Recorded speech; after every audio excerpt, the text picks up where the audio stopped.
आज घेऊया सगळ्यात विषारी असणाऱ्या घोणस या सापाविषयीची माहिती, त्यामुळे व्हिडिओ पूर्णपणे पहा। नमस्कार, ट्विन्स पॉवरमध्ये स्वागत आहे सगळ्यांचं। चला तर आजचा व्हिडिओ आपला एकदम स्पेशल असणार आहे।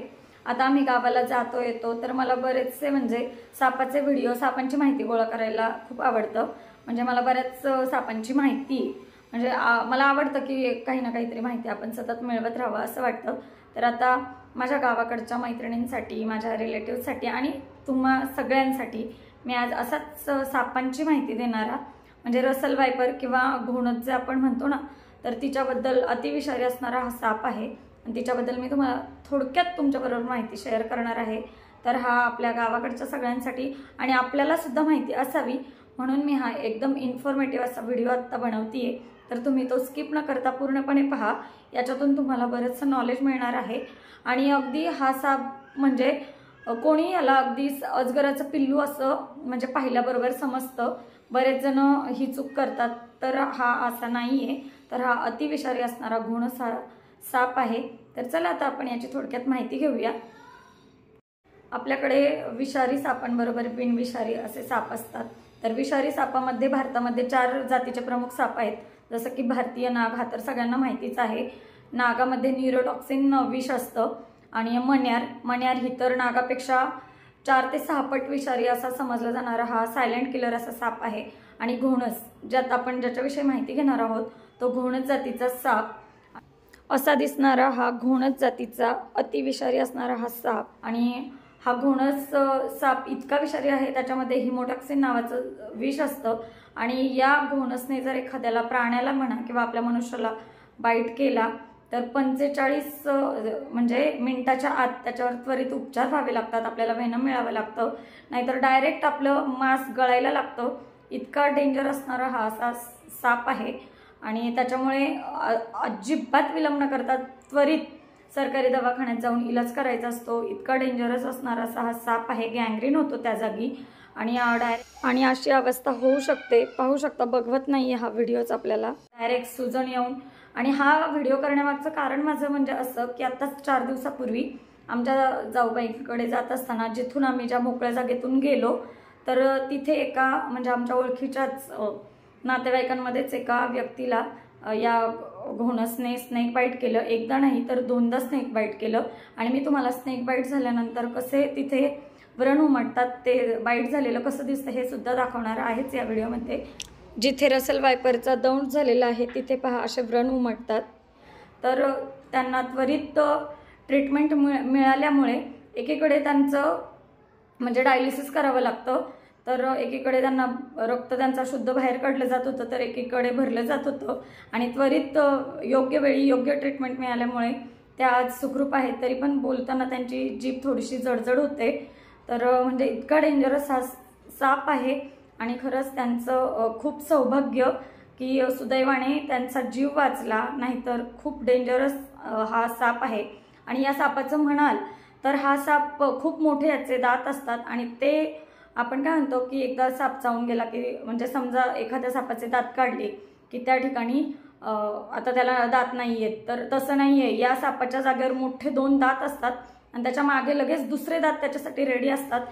पहा किती मोठे दात आहेत, जितका बाईट जोरात तितकं विष जास्त सोडलं जातं। इतका डेंजरस असणारा हा साप आहे, त्यामुळे काढले तर असं समजू नका की या सापाला दात नाही आहेत, तर ही एक मोठी चूक आहे।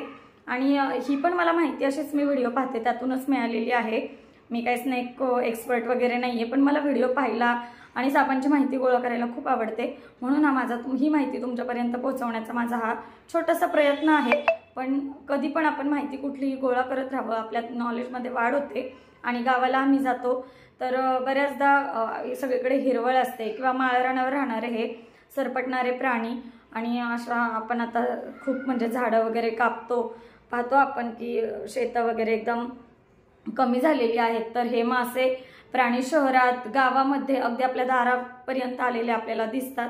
त्याच्यामुळे ही माहिती प्रत्येकाला असायलाच हवी। काही साप अंडी देतात, तर काही डायरेक्ट पिल्लं देतात। तर हा घोणस हा साप जो आहे ना, तो डायरेक्ट पिल्लं देतो आणि 60 ते 80 पिल्लं एका वेळी जन्मलेला रेकॉर्ड आहे या सापाचा। त्याच्यामुळे हा म्हणजे किती विषारी आहे पहा। आणि हा साप बरेच जण याला अजगराचं पिल्लू म्हणून म्हणजे ज्या ठिकाणी माहिती नाही तिथं अजगराचं पिल्लू म्हणून समजतात। याचं त्रिकोणी असं तोंड असतं, डेंजरस असं, आणि कुकरची शिट्टी कशी फुसफुस करते तर तसा हा म्हणजे असा कुकरच्या शिट्टीसारखा आवाज करणारा हा प्राणी आहे। आणि जेव्हा तो त्याच्या अंगाची गुंडाळी करतो ना तेव्हा आपण समजून जायचं की हा आपल्यावरती हल्ला करणार आहे। आणि काळ्या कपड्याला तो पटकन असा आकर्षित होतो आणि काळा कपडा दिसला की तो पटकन म्हणजे असा दंश करायला पाहतो। तर म्हणून ह्या सापाबद्दल थोडी आपल्याला माहिती ही असायलाच हवी। दिसायला जरी घोणस लहान असा दिसणारा साप असला तरी सुद्धा त्याने गुंडाळी केल्यानंतर, त्याच्या अंगाची गुंडाळी केल्यानंतर तो 10 फुटापर्यंत जंप मारून चावा घेऊ शकतो, बाईट करू शकतो। म्हणजे इतका हा डेंजरस असा साप आहे। त्याच्यामुळे त्याने त्याच्या अंगाची गुंडाळी केली की समजायचं की तो हल्ला करण्याच्या प्रयत्नात आहे। हे पहा, अशा प्रकारे अंगाची गुंडाळी करतो हा साप। त्यामुळं स्नेक एक्सपर्ट पण पहा हा साप पकडताना अगदी काळजी घेतात। सगळे म्हणजे ग्लोव्ज वगैरे घालूनच या सापाला पकडलं जातं व्यवस्थित। खूप विषारी असा हा साप आहे, पण घाबरायचं म्हणजे कुठल्याही गोष्टीला इलाज हा आहे। स्नेक म्हणजे आपल्याला स्नेक एक्सपर्ट वेळोवेळी त्यांच्या व्हिडिओतून आपल्याला तेच आवाहन करत असतात की कुठल्याही म्हणजे आपल्या झाडफूक हे न करत बसता आपण त्वरित सरकारी इस्पितळात जायचं असतं आणि तिथे जाऊन याच्यावरचं वेनम असतं। कुठल्याही सरकारी हॉस्पिटलमध्ये याच्यावरचं म्हणजे व्हॅक्सिन हे असतं, वेनम असतंच। त्याच्यामुळे तिथे कोणी नकार दिला तर आपण त्याच्यावर केस दाखल करू शकतो।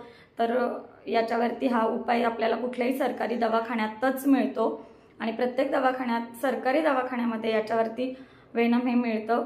त्याच्यामुळे वेळ न घालवता घोणच चावल्यानंतर 45 मिनिटाच्या आत आपल्याला योग्य ती ट्रीटमेंट घ्यायची असते।